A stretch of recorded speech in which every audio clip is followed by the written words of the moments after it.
Infrastructure మీద ఏంటి, దాని మీద ఏమేమి ఉంది ఇప్పుడు?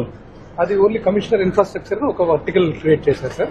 దాంట్లో ఇంజనీర్స్ పెట్టి can you create a infrastructure corporation create చేసి ఈ 1000 కోట్లు 2000 కోట్లు 4-5 వేల కోట్లు బారో చేసి మొత్తం కంప్లీట్ చేసేస్తాం. గవర్నమెంట్ ఆఫ్ ఇండియా ఇచ్చే డబ్బులు, ఈ డబ్బులు కూడా తీసేసుకుని మొత్తం కంప్లీట్ చేస్తాం. 3 years టార్గెట్ తీసుకున్నాం సార్.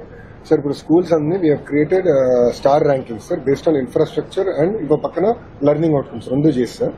సో దాన్ని బట్టి ఎక్కడైతే 1 star 2 stars ఉన్నాయో అక్కడ ఫోకస్ ముందలు పెట్టి ఈ సంవత్సరం అంతా అప్గ్రేడ్ చేసి all of them to force. మీరేం చేయాలంటే ఒక లెవెల్ వరకు తీసుకెళ్లి ఆ కార్పొరేషన్ ద్వారా ఎంత అవసరమైతే బారో చేసి అల్యూమినా స్ట్రెంగ్తన్ చేసి వాళ్ళు కూడా ఫ్లో బ్యాక్ చేసి ఆ డబ్బులు ఆ స్కూల్ కార్పస్ కింద పెట్టి కంటిన్యూగా ఇన్ఫ్రాస్ట్రక్చర్ సాఫ్ట్ స్కిల్స్ కి ఉపయోగించుకుంటూ వెళ్తూ ఉంటాం.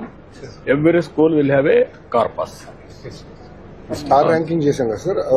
ప్యాకేజ్ ఆఫ్ వర్క్స్ కూడా మేము ఫైనల్ చేస్తే అది అల్యూమినా కూడా ఓపెన్ చేస్తాం. ఎవరైనా దాతలు చాలా మంది ఉన్నారు సార్. అల్యూమినా కంపల్సరీ పెట్టాలి. అదే సార్, అల్యూమినా ఆర్గనైజేషన్ పెట్టేసి కంపల్సరీగా ఇన్వైట్ చేసి ఆ ప్రైడ్ ని కింద ప్రమోట్ చేస్తూ యూ విల్ మొబిలైజ్ రిసోర్సెస్. ఇవన్నీ కూడా కంప్లీట్ చేసి మీకు అసెట్స్ ఉన్నాయి. Land is a big asset, పిల్లలు is a big asset, parents is a big asset for you.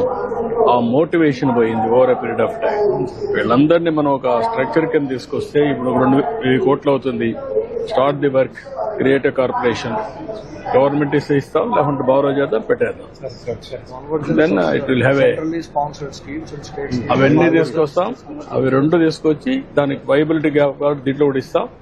మీరు 4-5 ఏళ్ళు మొత్తం world class infrastructure and teachers వెళ్ళి పిల్లల్ని కూడా పర్ఫెక్ట్ గా తీసుకొస్తాం. లెర్నింగ్ అవుట్కమ్స్ దాని మీద మీరు కన్సల్టేట్ చెప్తాను. ఒక మీటింగ్ తీసుకోండి, నేను ఏమి వాళ్ళు ఇచ్చేస్తాం. మీరు దాన్ని లాజికల్ గా తీసుకెళ్ళి దీనిపైన విల్ కమ్ అండ్ యా